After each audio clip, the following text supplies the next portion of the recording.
Presha yazidi kuhusu katiba mpya huku chama cha upinzani kikilazimisha mageuzi kabla uchaguzi.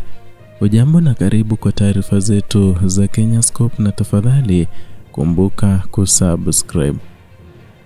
Chama kimoja cha siasa nchini kimeendelea kushinikiza mabadiliko ya katiba na sheria za uchaguzi, kikisisitiza kuwa hatua hizo ni lazima kabla ya kufanyika kwa uchaguzi mkuu ujao.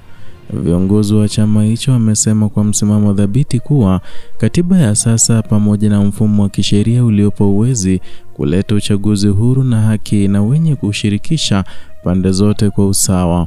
Kwa mujibu wa taarifa za chama hicho, mfumo wa sasa wa kisiasa unakandamiza ushindani halali kwa kuweka mazingira na wafurahisha walioko madarakani.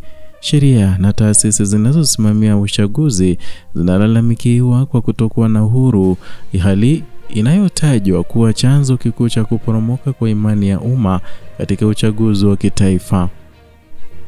Katika hoja zao, chama hicho kinadai kuwa tume ya uchaguzi haina mamlaka ya kujitegemea na kwa kiasi kikubwa huwa chini ya ushawishi wa kisiasa kutoka serikalini.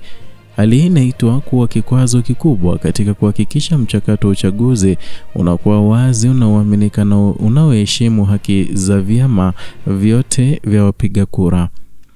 Kutokana na changamoto hizo, chama hicho kimekuwa mstari wa mbele kudai kuundwa kwa tume huru ya uchaguzi itakayokuwa na uwezo wa kusimamia chaguzi pasipo kuingiliwa kisiasa. Viongozi wake wameelewa kuwa tume hiyo inapaswa kuundwa kwa mujibu wa katiba mpya itakayoweka msingi ya usawa kwa siasa, uadilifu na uchaguzi na uwazi wa kitaasisi. Mbali na hayo, chama hicho kimeweka wazi kuwa ushiriki wao katika uchaguzi ujao hautaweza kuendelea kama mabadiliko haya ya kikatiba na kisheria hayataelekezwa. Wamesisitiza kuwa kushiriki katika uchaguzi kwa mfumo huu wa siasa ama wa sasa ni sawa na kuhalalisha udhaifu wa kidemokrasia na ni jambo ambalo halikubaliki kwa vyama vyenye malengo ya kweli ya mabadiliko ya kisiasa.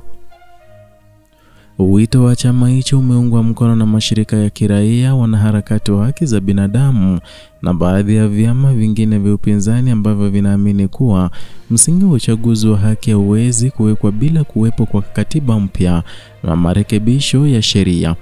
Makundi haya yamekuwa yakihimiza serikali kuanzisha mchakato wa maridhiano ya kitaifa kuhusu mustakabali wa sheria na mfumo wa uchaguzi. Chama hicho pia kimeelekeza juhudi zake kwa jirani ama kwa jamii za kimataifa, kukitaka mashirika ya kimataifa ya kidemokrasia, mabalozi na washirika wa maendeleo kushinikiza serikali kutekeleza mabadiliko haya kabla ya taifa kuingia kwenye uchaguzi mwingine wa kitaifa. Kwa sasa mjadala kuhusu haja ya katiba mpya na mageuzi ya kisiasa unaendelea kushika kasi, huku presha ikiongezeka kwa serikali kufungua milango ya mazungumzo haswa ya kitaifa ili kujenga mfumo wa kisiasa unaoaminika, unaojumuisha wote na unaolinda misingi ya demokrasia ya kweli.